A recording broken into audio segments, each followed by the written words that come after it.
బనగానపల్లెలోని ఓ మదరాసా పాఠశాలలో దారుణ అమానవీయ ఘటన చోటు చేసుకుంది. ఇంటికి వెళతానని నెపంతో కాలికి గొలుసులతో బంధించి తాళం వేసి చెక్క మొద్దుకు నిర్బంధించిన ఉపాధ్యాయులు.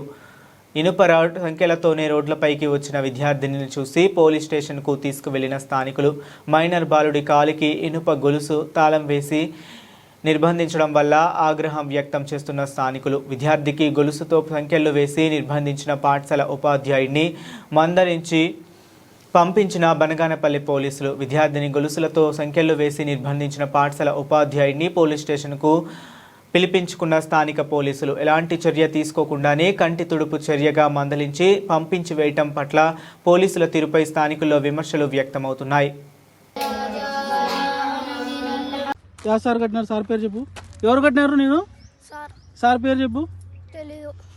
వీళ్ళెందుకు వచ్చినారు? వీళ్ళెందుకు వచ్చినారు? పట్టుకోకేం చేశారు మళ్ళా? అట్లా కట్టి పట్టుకోతున్నారా? నిన్ను వాళ్ళే కట్టినారా? నువ్వే దాన్ని లాక్కొని వచ్చినావా? ఆడ ఎవరు కట్టినారు నిన్ను? ఎందుకు కట్టినారు అది? నిన్ను ఇంటికి పోయినా అని చెప్తే ఇంటికి పోతున్నా అని చెప్తే అట్లా కట్టినారా? అట్లా కట్టకూడదు కదమ్మా. ఆడే ఒక